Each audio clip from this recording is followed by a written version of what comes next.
ప్రపంచ ఆరోగ్య దినోత్సవం సందర్భంగా ఈరోజు ర్యాలీ చేస్తున్నాము. ర్యాలీ ముఖ్య ఉద్దేశం ఏమంటే అందరూ ఆరోగ్యంగా ఉండాలి, భవిష్యత్తు ఆశాజనకంగా ఉండాలి అనే స్లోగన్ మీద చేస్తున్నాం అన్నమాట. దీంట్లో ముఖ్యంగా ఏంటంటే ప్రపంచ ఆరోగ్య దినోత్సవం సందర్భంగా వైద్య ఆరోగ్య శాఖ నుంచి అన్ని ప్రోగ్రామ్స్ కూడా మేము ఇక్కడ కండక్ట్ చేస్తున్నాము. దాని మీద అవేర్నెస్ క్రియేట్ చేస్తున్నాము. ఎన్సిడి ప్రోగ్రామ్ కింద hypertension, diabetes, cancer screening program జరుగుతున్నాయి. క్యాన్సర్ స్క్రీనింగ్లో మనకి ముఖ్యంగా ఏమంటే 3 రకాల క్యాన్సర్ని స్క్రీన్ చేస్తున్నాము.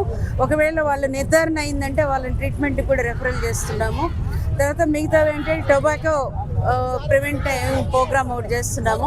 స్మోక్ చేయకూడదు అనే దాంట్లో అవేర్నెస్ క్రియేట్ చేస్తూ ఉన్నారు. మొత్తము మాకు దానికి సంబంధించిన టీం మొత్తం కూడా అవేర్నెస్ క్రియేషన్ చేస్తున్నారు. తర్వాత మెటర్నల్ అండ్ చైల్డ్ హెల్త్లో మెటర్నల్ డెత్ను తగ్గించే దిశగా, తర్వాత హై రిస్క్ కేసులను ఇమ్మీడియట్గా ఐడెంటిఫై చేసి మెటర్నల్ డెత్ని తగ్గించే దిశగా మేము మొత్తం మా వైద్య ఆరోగ్య శాఖ మా స్టాఫ్ అందరం కలిసి దీని మీద కూడా అవేర్నెస్ ఇస్తున్నాము.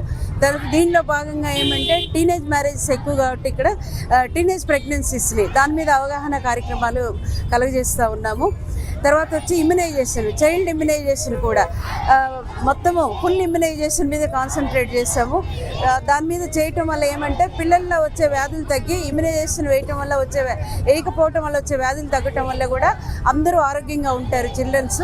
సో అన్ని ప్రోగ్రామ్స్ కలిపి మొత్తం ప్రపంచ ఆరోగ్య దినోత్సవం సందర్భంగా అవగాహన కార్యక్రమాలు కలిగజేస్తాం.